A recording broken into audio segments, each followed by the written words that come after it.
Welcome to Rethink Travel podcast. I'm Natalie, your host, and this show is for conscious travelers, powered by Rethink Travel, a platform that aims to educate on sustainability and create a community of conscious travelers around the world. You will listen to conversations I had with hoteliers and people dedicated to make tourism better. So if you seek more from your travels than just a nice place to stay, let's get to the next story. Thank you so much for being here with me today. I'm so happy to finally have you on the podcast. Today, we're hosting Luis Ronzon. He is the executive chef at Chablé Hotels in Mexico. And so, Luis, thank you so much for being here. Thank you so much. Thank you for the invite. It's an honor being with you here doing this podcast. Amazing. Thank you. So I just want to give a little heads up to the audience. I actually met Luis last year at Chablé Yucatan, which is just outside of Mérida. It is one of two current properties of the Chablé Hotels, a Mexican group. And if I'm not mistaken, you have two hotels, one opening next year and one opening this year, correct? Yeah, we have two properties now. They already open. This one is, which actually was the first one, Chablé Yucatan, as you said, near Mérida. And the second one is on the Riviera Maya. So that one, we opened it like 3 years ago. And this year we are planning to open one more on the south of Tulum in the Siancan biosphere, which is a really nice area. And for 2024, there will come the fourth one, which is going to be Sea of Cortez in Baja California. And we're working in one more, actually. We are opening as well one in Mérida, in downtown. So that's going to be amazing. Gorgeous. Yeah. So they're going to be 5 now. In some years. So, Luis, you have been with the Chablé Hotel Group since the beginning, since even before, I think, the opening of the first hotel. So I would love for you to tell us about your story and how it all started with you in Chablé. Yeah, this is my 6th year in the company. And we've been open for 5 years. So yeah, as you said, I've been here. I was here like 1 year before we opened to develop like all the kitchen with the architects, doing some scouting. I love the use of local ingredients. So during that year, I was just like getting to know like some local ingredients, local producers, and also do, training, hiring. Everything has to do to open like a new property with 3-4 restaurants. So it was like a really nice experience. Oh, amazing. You learn a lot of things, no? Can you tell us a little bit about your background before joining Chablé? I always liked to cook. My first career was accounting. So I studied accounting and I got graduated and everything. I worked on a company as an accountant for 2 years. I didn't feel like, this is not what I like. So then I moved to cooking school. On the last year of accounting, I realized I didn't like it, so I started studying both. Yeah, I was doing that for 6 months, studying both careers at the same time, and then started work when I got graduated from the cooking school. Just started working some hotels in Mexico. And then after like several jobs, it came out like the opportunity to go to a restaurant in Denmark. At that time, I'm talking about 9 years ago. So at that time, it was the number 1 restaurant in the world. I was there and it was like a really nice experience getting to know the philosophy and produce and all that. And there, at that time, I met Jorge Vallejo, which is, he was also working there. And he was opening a restaurant in Mexico City that's called Quintonil, which is now one of the best restaurants in the world as well, and in Latin America. He invited me to work with him after Noma, and then just came back to Mexico City, started working there. It was an amazing experience because, I started since the restaurant, it was like empty. Sometimes we did like 10 or 5 clients, no? And then, through the pass of the years, it was just like this boom and just winning a lot of awards, and the restaurant has like, it was like even more crowded. Now, if you try to make a reservation at the restaurant, you need to wait like 3 months or so, no? So it was like really nice experience.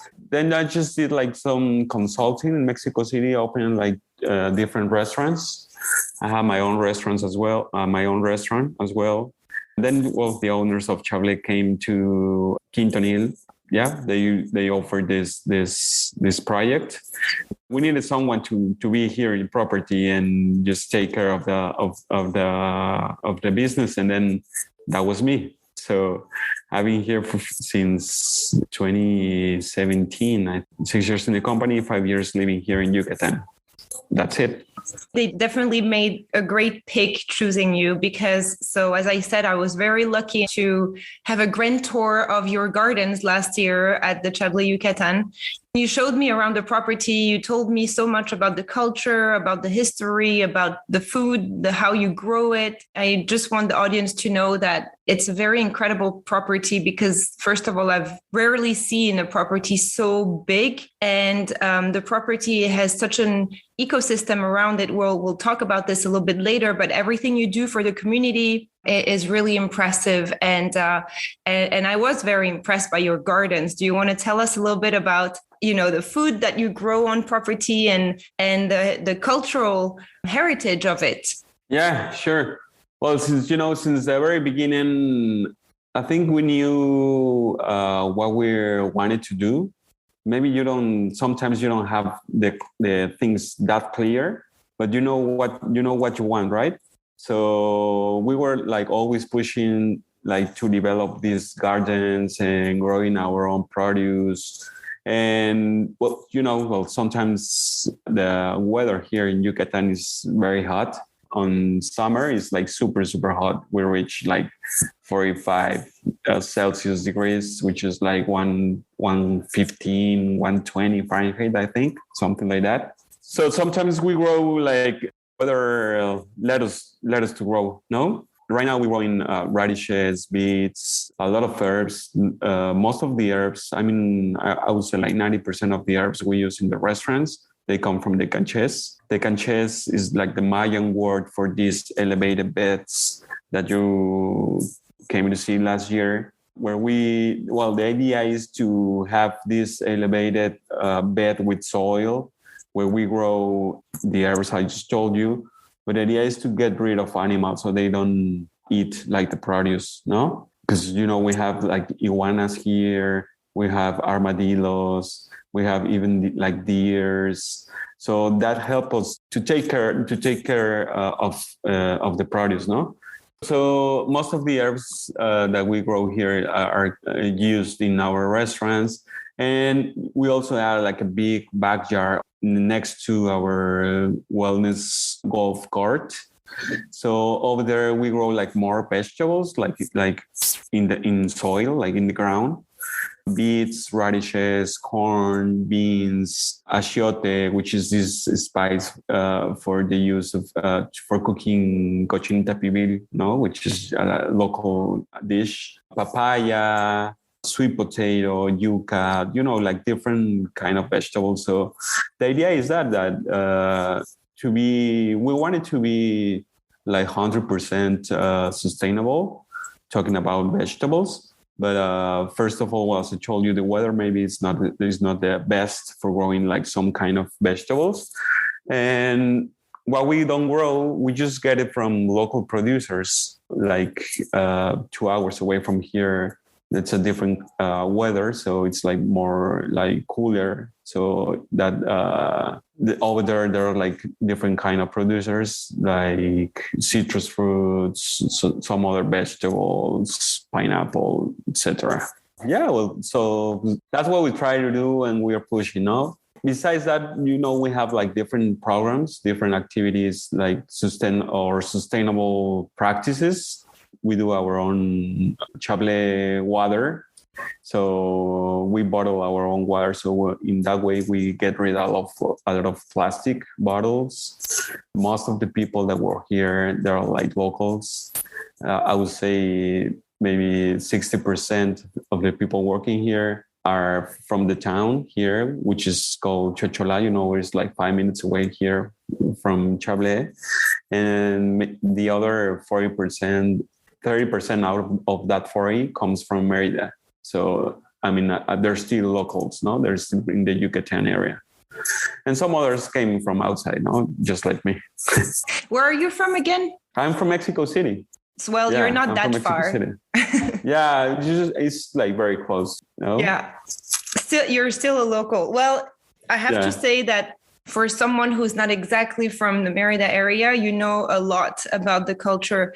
And, talking about this, I want to learn a little bit more about how you create these culinary experiences throughout the restaurants, because if I understand correctly, you really take care of every single restaurant on every property for Chablé Hotels, not just Yucatan where you're based. And how do you make sure that the experience reflects the local culture? And, tell us a little bit about the food. Well, I think there's no better way than getting involved into local culture, so you can like really get to know like the real thing. No, that's what I like to do. What I did like the first year when I came here, and then I'm still doing it on my free time. I love going to these small places, small towns, to get to know this lady that does this special dish or this special kind of recado or any other dish or preparation. Yeah, there's no better way to get to know to culture if it's not through food. I like getting involved in also the local culture, also the producers. In that way, I found, for example, that maybe there are like some families that they have been dedicated all of their lives growing any special kind of citrus fruits, for example. And maybe they are not doing it anymore because people don't know that kind of citrus, no? For example, there's these naranjitas de San Jose, which is a very tiny orange. It's too sour, like kind of kumquats. But they don't do it anymore because people don't know it and they don't buy it. So they stop doing this activity because there's no any income. So you can only realize about that if you get really deep into the society, right? What we're trying to do is to support those families, just like encourage them to keep doing it. Besides, I mean, one of the reasons is like they can still have an income out of it, but they don't like stop doing like what they've been doing for years, no? And we don't lose that special kind of vegetable, fruit, or whatever the example it is, no? Also, like going to fisheries, no? We use a lot of local fish. Yucatan, as you know, is like surrounded by a coast. So you can go to Progreso, Sisal, Celestún, and you can find like really nice produce. Besides fish, we have stone crab, we have soft shell crab, we have snail, we have like different produce that we like to support, like, these local, in this case, fishermen. I mean, the examples are like countless. We use dairies from a ranch 3 hours away from here.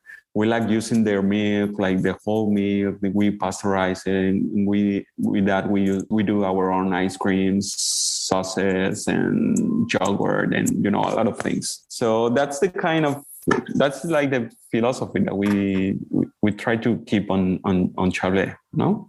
In all Chablés.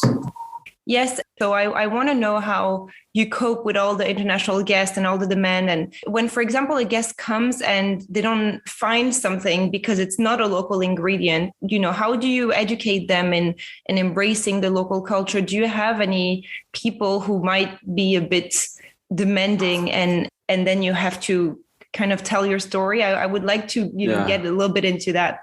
Yeah. Yeah, well, certainly it's like it's really hard, and it is not common to be in a restaurant and doing everything from scratch, no? So we do our own ketchup, and obviously it would be like easier just to open a bottle and just put it on a burger, right? But we really think that that special detail or that special element on a dish makes the difference, and that really matters. No, so we do it our own. It's more difficult, but at the end, I think it pays off. So going back to your question, I see it like as an advantage because I know what it's in the ketchup or what it's in the any sauce or any bread or anything that we do. I know what really it's in. No, when you buy that like industrialized products, sometimes you don't know what really goes in, right? When a guest comes and just said, hey, I'm allergic to any special kind of ingredient, we know what it's in on our dishes. So that's why we can like react like so fast because we know what to give to those people, right? Yeah, we have we have guests from all over the world. Yeah, maybe people, in their countries, they are like used to any special kind of flavor or any special kind of ingredient. But what we do is just like always try to make it easy to them, and just to take care of them as well, and to make them feel like someone is behind taking care of them. But we always propose like a local option. No, for example, I don't know, people like salmon, for example.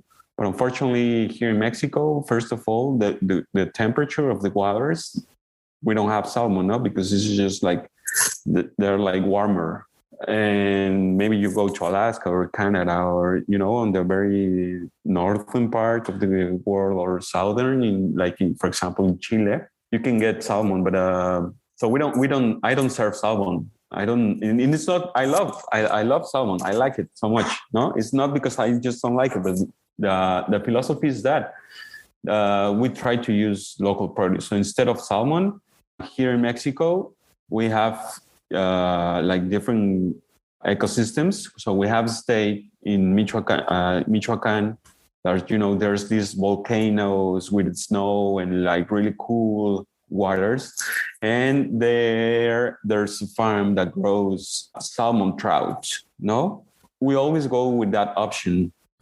Try to offer local or domestic salmon trout. And yeah, you need to explain people. Sometimes people don't get it. It's just like there are like some people that in a funny way just tell you, okay, I don't matter, I don't care, I just want salmon. No, just bring it from Norway or any other country, but I want it now. So I do it. I have suppliers. Actually, we can get a really nice salmon, fresh, like they just caught it like the night before and they just send it the next day, and it's just got a beautiful fresh salmon here.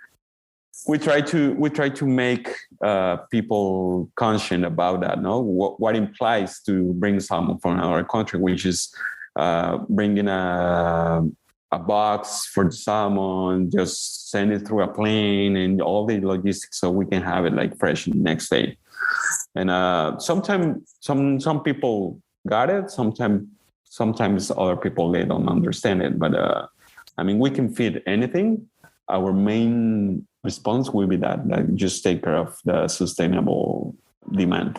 Yes. And I think also when you have a property like yours, because it's such a luxurious property, and you do give the option to tour the property to guests. I think people would be very lucky to go and, go look at the gardens with you and have you sit down and explain how the food is made and, the whole connection with the local communities. This is how we're trying to educate people, right? So people become more conscious travelers, and little by little, by inspiring one person after another, this is how we'll create a bigger community of people who travel better.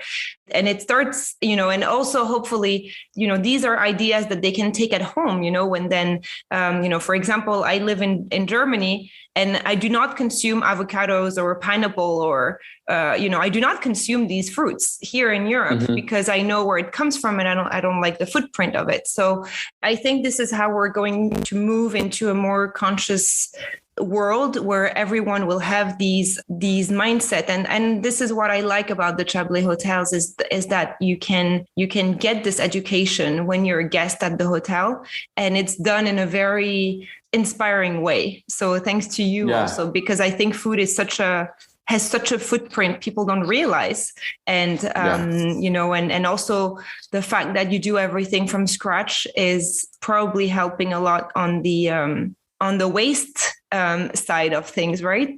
Yeah, the waste and the health as well, no? Because believe me, I mean, whoever who's listening to this, just take a bottle of anything you have on your grocery, and you just take a look at the ingredients, and you will see like some weird names that you don't even know what that is. No, it's just like, I mean, I'm talking about the stabilizers, like just additives, like, to get the right texture and to make them like to expand the life shelf of the products, and just like, yeah, it has to do with the health as well. No, but now that you said that, it comes to my mind, like you said, like it's a luxury property. Yeah, certainly it is, I think, because I've never been in a place like that. And also I think it's just like magical place, because you can feel like some kind of energy. Talking about luxury, I think our main proposal of luxury is like having like fresh fruits and fresh vegetables, no, right from the ground. Just like I think you did it. You tried like fresh cilantro or fresh basil, the radishes we have here. So you just take a bite there. To me, I mean, that's like luxury, right? Instead of we are used to, I mean, normal city, we are used to going to the supermarket and having this cilantro and this radish that's been refrigerated for I don't know how many days, and then they just spray some produce so they can last longer. So, and then they really change the flavor. So I think that's what we think is the correct luxury. No, it's about teaching people that. I totally agree with you, and I like that you gave me the definition of luxury, your definition of luxury, before I asked, because we all have a very different definition, I think, around the world. But the people I interview on the podcast or the people I feature on Rethink Travel definitely have the same definition as I do, which is not the opulent gold marble luxury. It's really about the place and the people and the food and the culture and the smell and the taste and, like all these emotions that can't really be described. And again, for the people listening, it is a magical property. We did end the day with, hugging trees and taking a walk in that park. And it really has a special energy. But, this brings me, because the trees were actually in front of your award-winning restaurant, Ishim. Yeah. So, tell us a little bit about Ishim and the incredible collection of tequila you have there also. Yeah. Well, this, as you know, Chablé is based on an hacienda that was built in the 1800s. When all these business of the Anakin or the sisal, these fibers that used to make ropes. So Yucatán was like the main area of the country, or maybe in the continent. Yeah, starting doing this production of ropes.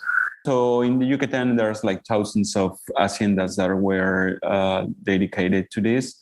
Ishim, our fine dining restaurant, it's located, it's inside the machinery room of the hacienda, no? So in here, there was in the 1800s, they brought the anakin, which is like a kind of maguey or like a kind of agave. So they process it and then just take the fibers out. So this is where the restaurant is. There's a new area that is just, when I came here, it wasn't built. So they just built it in 6 months or something like that. So it's divided in two parts. Like I always say, the ruins, they really are ruins.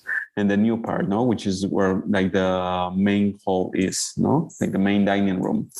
Yeah, certainly we hold like the biggest tequila collection in the world. We started with 3,785 bottles and counting, because sometimes people come and then they told us that their family do their own tequila and they don't see it on our display, so they just send it so we can have it, and then just start like keep growing the collection. So it's like really nice, and that makes like just what you said. I think it creates like community. No, besides just having one extra bottle of tequila, is just like it makes a bond between the restaurant and people. No, we had that tequila collection 4 years ago. We had a prize like as the most beautiful restaurant in America. And also talking about, I mean, in Mexico, we are part of in 100 best restaurants in the country. So we've been like working and through all these years, and I'm very confident that we're gonna still getting more awards. Sometimes there's no like better award than just receiving people, getting to eat here, and then just say goodbye to friends, no? And just make that link and bound, and then just having people coming and coming back like several times. I think that's the best award you can have, no? And getting people happy. We really tried to make like an experience. I will say that they don't just come to eat. They just come to make an experience and to learn something. Because as we were saying at the very beginning, you learn something by eating. You learn about culture. You learn about your surroundings. No, as you said, we had the beautiful trees, the landscape right in front of Ishim. It's amazing. So I think that makes like the whole experience. It's like a 360 degrees experience. No. I like what you said, that the best award is having people coming over and over again. So, this actually brings me to asking you, what's the, best compliment you've ever received, actually, throughout the past couple of years with Chablé? I would say I would choose like not a literally compliment. I mean, not a single, just some sentence or a word. But I think the best compliment is like making friends and making real connections to people. No, I feel very fortunate and very like maybe it's gonna sound like a little bit romantic, but maybe like felt loved. No, like feel love from people when they. Sometimes, you know me. I if they ask for my cell phone number, I just give it to them and my email. So they just like keep texting me, and they just how are you and how it's been everything. Like make like you feel love for the people. Like maybe it's somewhere in the world, like there's someone thinking about you and just asking you how are you, how you feel. I think that's the best compliment you can ever have. No, when I give my email to them and just ask for some recipe, that I always just tell them that just send photos. So for example, right now that the festive on the holidays just happened, so we give like cooking classes, and then just a lot of people just send me photos of their cooking. Just like, hey, you told me this, and now I'm doing this at home, and just take a look. And just tell me if it's right, because I just changed it. And maybe at home I didn't have this ingredient, or my country there's like a different thing, or it says it's different. And they just send me photos, and just like, I mean, it's like really satisfying seeing what other people is doing in their countries, just because you put a seed into them, and now it grows, and just maybe it's just like now there's a plan that we sit together, and now how to make things. So I think that would be like the most beautiful compliment you can ever have. I love that. And I will definitely come to the next cooking class. You'll have to let me know. And, yes, please. I will anyway. If you agree, I will share your Instagram link in the podcast show note. So if people want to reach out to you or follow you, they will find all the information they need. I do want to talk about sustainability a little bit. Chablé has such strong foundations with purpose, planet, people. There's really, for having visited the properties, I can really tell that it's in everything you guys do on sustainability, what it means to you. Well, actually, to be honest, when I was in different restaurants that I have worked through my life, through my career, it's like several things that I've been learning. And then sometimes you take some things you think you're right. Sometimes you just don't take care of it. I put everything together, like everything I just learned through my career. I just put it together here. It just came. Talking about sustainability just came out. Actually, if you would have asked me like 5 years ago if I would have thought of doing like some kind of special things, like for example, we are helping a local foundation in town that feeds people, like poor people or old people, like they don't even know that they don't have what to eat, so they feed people. Like it's like a ONG. We have like sometimes food waste, that it's like in really nice options. I don't want to say like leftovers, nice decent food. So it came to my mind, like, why don't we just send them to them and just go and cook with them and just help them and then just help to take this food to every single house in the town. So if you ask me if I would have thought about that in 5 years, it wouldn't have come to my mind at that time. So it's been like a process, and it's been like one thing takes to another. I would be lying if I will told you it was an idea that I had like 5 years ago. But I think that's the most magical thing, because there's like this, I don't know, like this human thing like makes us want to help. It's just because you feel like, and you feel and you realize you need to do that. There's no one like telling us to do it. It's just like because we want it. We don't want to waste food. We want to help. We want the community to be like well fed and healthy and good in all ways. This is probably the most important thing that people need to understand when we talk about sustainability, is that it's not one thing you do. It's an entire journey and it's a process. The more you learn, the more you want to do. Exactly. And I think there's so many people who feel trapped in wanting to be perfect in being sustainable, but there is no perfect, because we keep learning and it keeps evolving. We need to just adjust. At some point, you just have to feel human. If you see something in front of you, just ask yourself, what can I do to make a difference?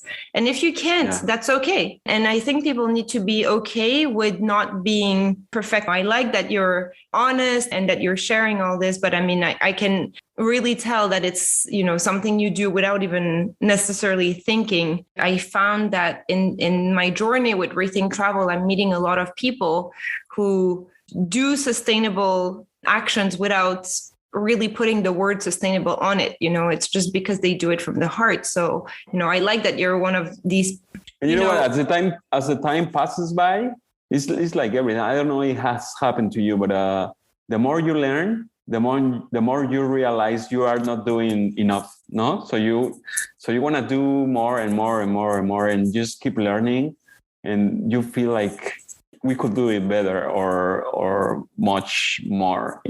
In talking about quantity, yes, quality as well. I agree with you. The more you learn, the more also the more we learn, the more complicated it gets. It's such a complex world right now, and I feel like people have to be very gentle with anyone doing a small part is already great.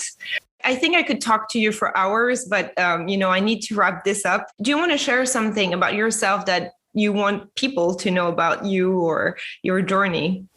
Yeah, as I said, I think talking about sustainability is like a kind of lifestyle. If you're like really interested in getting involved into it, you just don't feel like you're doing it wrong, you need to start by doing just one little thing, no? For example, I don't know, maybe it's going to be so silly, but it's just like doing like the correct separation of the garbage. Maybe it's just like one simple way that you can do at home. And then you just like one step at a time, right? Just maybe you start doing that, then maybe you can just get into like some kind of group or on any social media. There's like these groups that maybe they do compost, or they do like kombucha, for example, with a little bit of scraps from your kitchen, or start doing in your own garden, your kitchen garden at home. Now it's like super easy to do it. There are like different methods. Maybe, as I said at the beginning, just take a look at the ingredients you're gonna find on any bottle you have on your kitchen, and maybe challenge you to learn how to do that. No, I'm talking about, for example, I don't know, mayonnaise. You can do it at home, like so easy. It's gonna be like much more healthier. Or mustard, or I don't know, like you name it, no? So, and then you will realize what I did. Maybe if it works for you, what I did during the lockdown, I just went like, I'm a chef, I'm a cook, and I eat almost everything. During lockdown, I went like 2 months, I went like vegetarian, no? Because I just wanted to do that. And it really happened to me, but you feel your body like different. You feel like, I don't know, it happens to you, to your body, that maybe we are like so used to maybe feel like swollen or inflamed, like that you don't even realize. And when you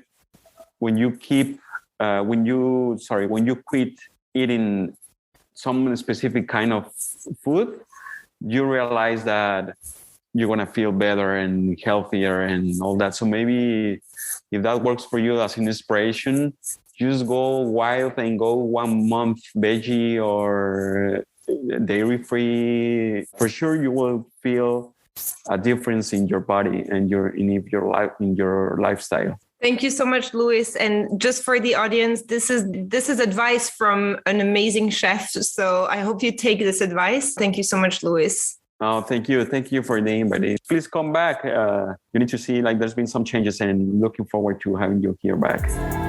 Thank you for spending your time with us today. Find us on Instagram, re.think.travel, to stay up to date with our news. We will be back very soon with a new episode, so don't forget to subscribe. Have a great day.